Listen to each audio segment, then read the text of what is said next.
Kisah Rasul pasal 12.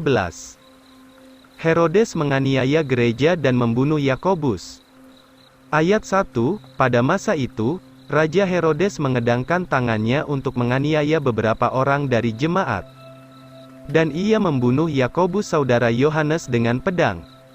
Herodes menangkap Petrus untuk dibunuh. Ayat 3, dan karena ia melihat hal itu menyenangkan orang-orang Yahudi, ia maju lebih lanjut dengan menangkap Petrus juga. Hari-hari itu adalah hari raya roti tidak beragi. Dan ketika ia telah menangkapnya, ia memasukkan Petrus ke dalam penjara, serta menyerahkannya kepada 4 regu serdadu masing-masing berempat, untuk menjaganya, dengan maksud untuk menghadapkannya kepada orang banyak sesudah Paskah. Karena itu Petrus ditahan di dalam penjara, tetapi jemaat dengan sungguh-sungguh mendoakannya tanpa berhenti kepada Allah. Dan ketika Herodes hendak membawanya keluar, malamnya Petrus sedang tidur terbelenggu dengan 2 rantai di antara 2 serdadu, dan penjaga-penjaga di depan pintu menjaga penjara itu. Dan lihatlah, malaikat Tuhan berdiri di dekatnya dan suatu cahaya bersinar di dalam penjara itu. Lalu malaikat itu menepuk sisi Petrus dan membangunkannya, katanya, "Bangunlah segera." Dan rantainya pun jatuh dari tangannya. Dan malaikat itu berkata kepadanya, "Ikatlah pinggangmu, dan pakailah sandalmu." Dan demikianlah diperbuatnya. Maka malaikat itu berkata kepadanya, "Pakailah jubahmu dan ikutilah saya." Lalu ia keluar dan mengikutinya.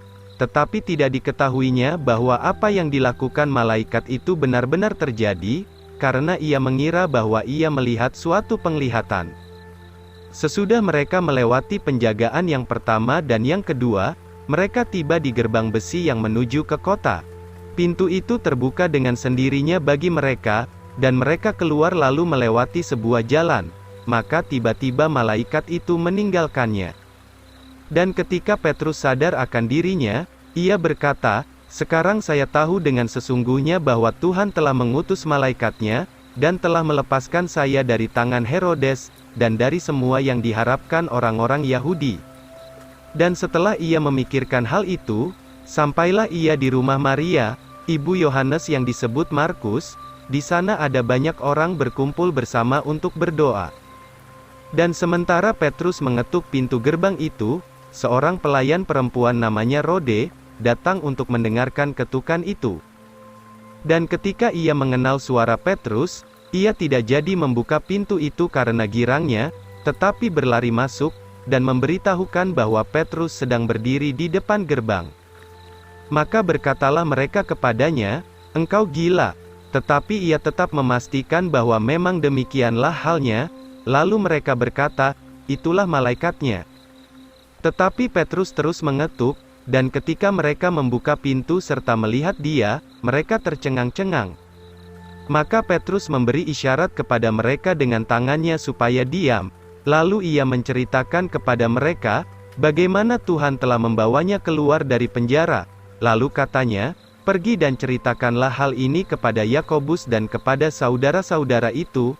Kemudian ia keluar dan pergi ke tempat lain. Segera setelah hari menjadi siang, ada kegemparan yang tidak kecil di antara serdadu-serdadu itu, karena apa yang telah terjadi dengan Petrus. Herodes dibunuh. Ayat 19, dan sesudah Herodes mencari Petrus dan tidak menemukannya, ia memeriksa penjaga-penjaga itu dan memerintahkan supaya mereka dibunuh. Lalu ia turun dari Yudea ke Kaisarea dan tinggal di situ. Dan Herodes sangat marah kepada orang Tirus dan Sidon, tetapi mereka dengan sehati datang kepadanya, dan menjadikan Blastus, pengurus kamar tidur raja menjadi sahabatnya. Mereka ingin berdamai, sebab negeri mereka beroleh bahan pangan dari negeri raja ini. Pada suatu hari yang ditentukan, Herodes memakai pakaian kerajaannya, lalu duduk di atas tahta dan berpidato kepada mereka. Dan orang banyak itu bersorak, katanya, "Inilah suara Allah, bukan suara manusia." Maka seketika itu juga Herodes dipalu oleh malaikat Tuhan, sebab ia tidak memberi hormat kepada Allah, dan ia dimakan ulat dan mati. Tetapi firman Allah berkembang dan berlipat ganda. Barnabas, Saul dan Markus kembali ke Antiokhia. Ayat 25, maka Barnabas dan Saul kembalilah dari Yerusalem, setelah mereka menyelesaikan pelayanannya, sambil membawa Yohanes, yang disebut juga Markus, bersama dengan mereka.